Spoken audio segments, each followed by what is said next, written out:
Well, the Right? people want the content, so we have to give them the content.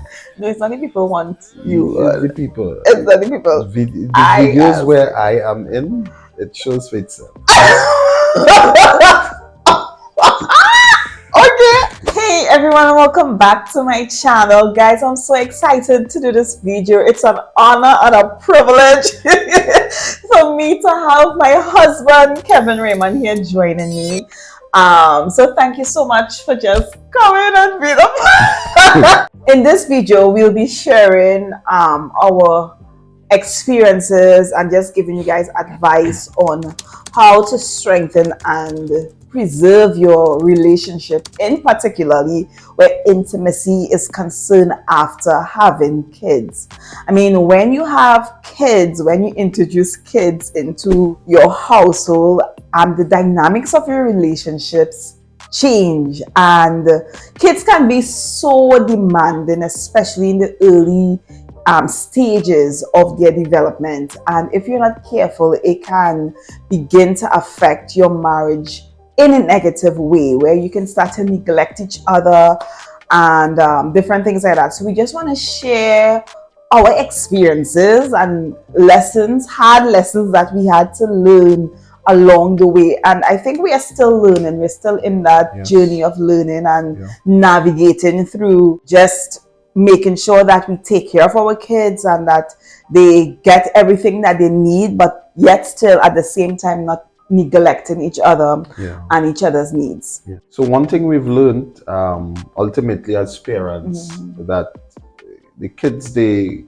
one day will grow up and they will leave, and us as parents, as human beings, we change over a period in time, and it will be alarming if the kids go and I now will have to learn this new person, and sometimes it can be frustrating, and we see where it end up in divorce, it end up in separation, because you do not know this person anymore, and the kids was just like the center of the whole relationship. So it's like when they're gone, what to do? It's like you don't know the person anymore. And so we decided that we would, even though the kids need attention, the kids need nurturing, our marriage needs the same. And quite frankly, they don't belong to us, they belong to God. And our responsibility is just to steward their life the way in which God would have it to be. So really and truly, once kids are in the picture, you need to invest in your marriage still. Don't make the excuse and say the kids need you, the kids need me now, and putting that burden on your marriage. So you guys, we want to dive into some tips and just share our experience on this journey in just having kids and yet still maintaining and strengthening our relationship as time go along. If you're new to my channel, hi, my name is Lois Raymond, and on this channel my purpose is to help you navigate and blossom through life as a godly wife, woman, and mother. Prioritize date nights and quality time together. I think this is so important and so crucial in a relationship. And you hear this a lot, wherever you go to a marriage seminar or online, social media, relationship gurus, they will always stress on going on dates and making it a priority. And I believe that's so important. But in some cases, especially ours, that may not be a luxury. It's not like if we have 18-year-olds and we can just leave them home. It's totally different for us. Some people don't have the luxury of having help and paying for help, so yes, invest in date nights, but I think more so for me in particularly, it's investing in quality time together. Being intentional and talking.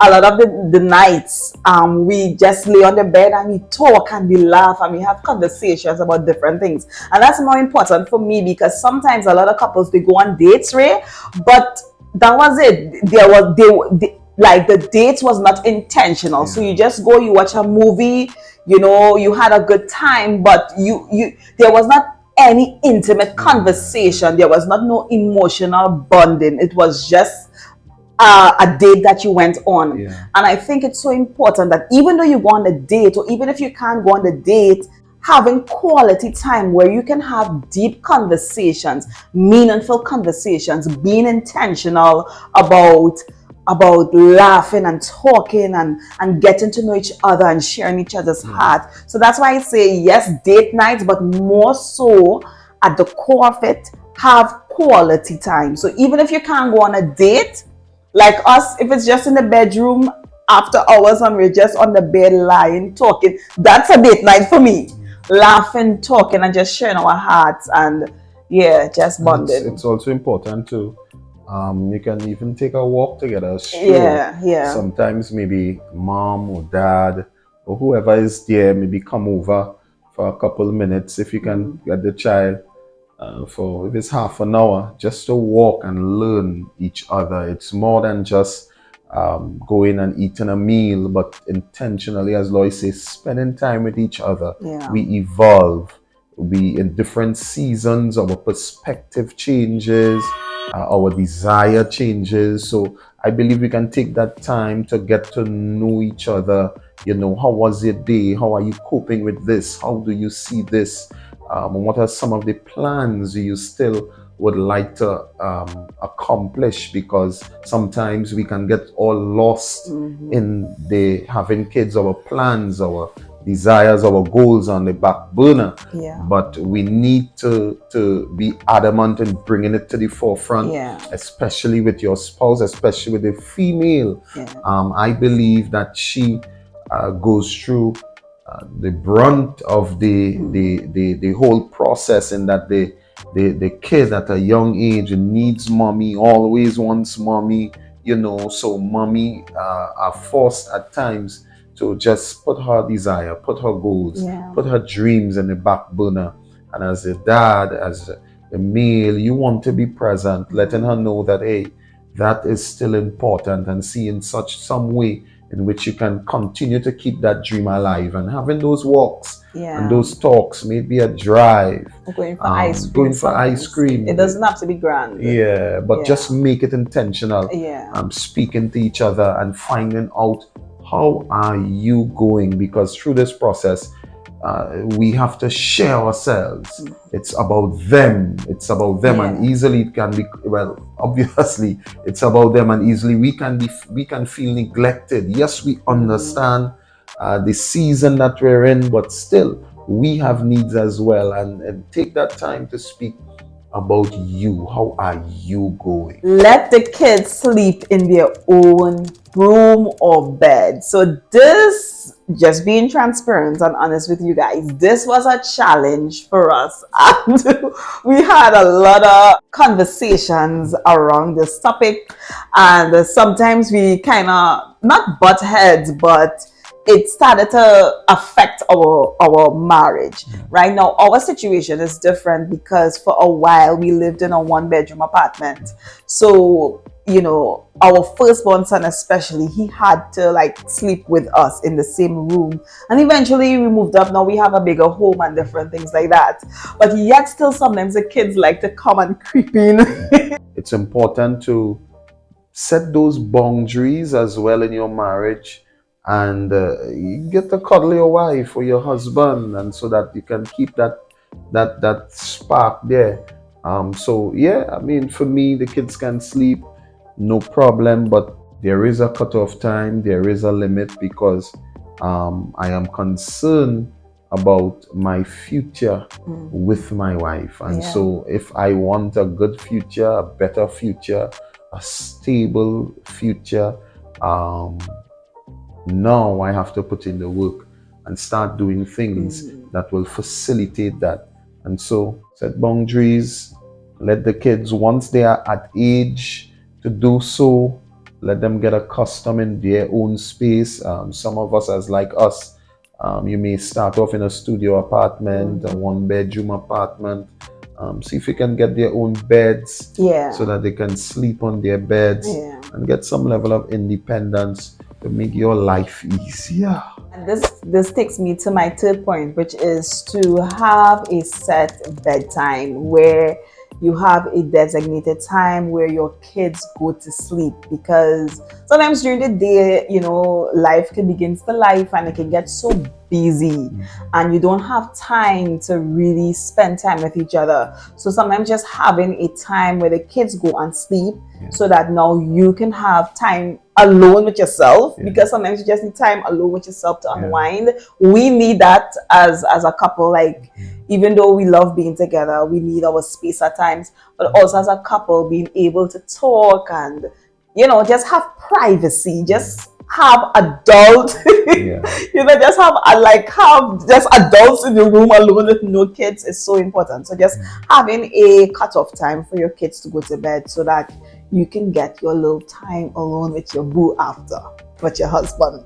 And that's important. I mean, we would look at the kid's life, and it may be difficult. It's easier said than done. Yes. But once you stick with it, once you are consistent and persistent, you're creating a habit, a mindset in the kids, and you would see by that time you don't even have to tell them. You would see they're just starting falling asleep on themselves. And remember, just to be honest, like sometimes, okay, let me say, you had plans, to be intimate with your wife that night, and if this child is up 12 o'clock in the night, 1 o'clock, and you have to wait for this child to go and sleep, or you have to wait for the kids to go and sleep. By the time they go into bed, you're tired, your husband is tired, you're not in the mood again. So that just helps, It helps you to regroup, come together, because they take a lot of your energy. So it's a nice time to relax and really, build back that energy, refocus, stabilize yourself, so that you can prepare as well for the next day. So bedtime is important. Set bedtime is very important. You're teaching them discipline as well, so that it will not be difficult or very strenuous on your partner or whomever. And lastly, is just getting rid of all the distractions, especially when it comes to intimacy and quality time.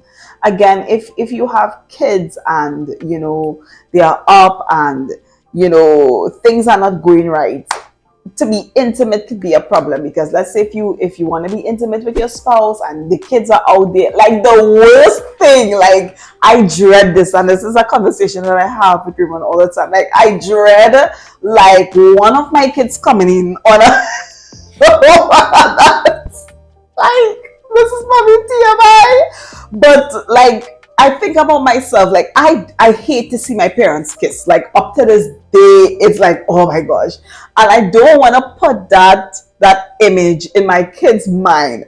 So it's like, because of that, it can hinder certain things. So like, if you have like a squeaky bed, or the door is open, people just have access to your room and different things like that. So you just want to, that's why I said, like, make sure the kids have a set bedtime, that they are asleep, because a lot of these things, especially as women, it can affect you. Like if your mind is all over the place, like you cannot cater to your husband's needs, because you're thinking, oh my gosh, the kids this and that, and you're thinking about so many other things. So just make sure that you plan for quality time with your husband. Like make sure that there's no distractions and that everything is set and ready, so that you guys can spend time together. And one of the things that help is being clear in your conversation,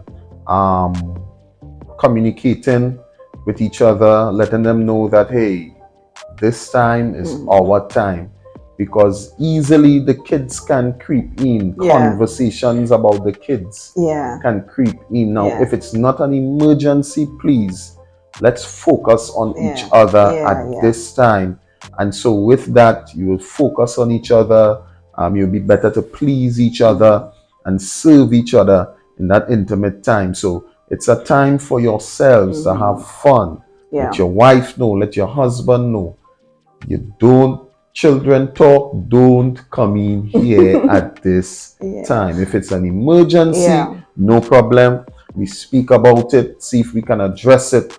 But this time is for me and you. And as you said that, it just remind me of something. Is also just plan. Sometimes you have to plan. Yeah. You know, plan ahead of time. So if it is in the morning, you say, hey, you know, this day we want to do this or whatever. Sometimes you have to plan. Even having sex as parents, sometimes you have to plan being intimate, because if you don't, you know, a whole 2 weeks will pass. And nothing is done. Carry them in the park around the whole day. Yeah, so sometimes you literally you have to plan your day. Okay, with the kids, this is what I'm going to do. You know, just to make sure you know you have that time with each other. Otherwise, if you just have like a carefree day, like it may not come through. You may not follow through with your plans. So sometimes just planning your day and being intentional about it is so important. So you guys, I really hope that you enjoyed this video. If you would like Raymond to come back again, subscribe and comment down below if you would like my husband to come back on again. I guess the more comments we get is the more the more likely is to come back. But thank you guys so much. Thank you, Raymond, for just coming on my platform and being a part of it. I really do appreciate this. All right, and I will see you guys in the next one. Bye.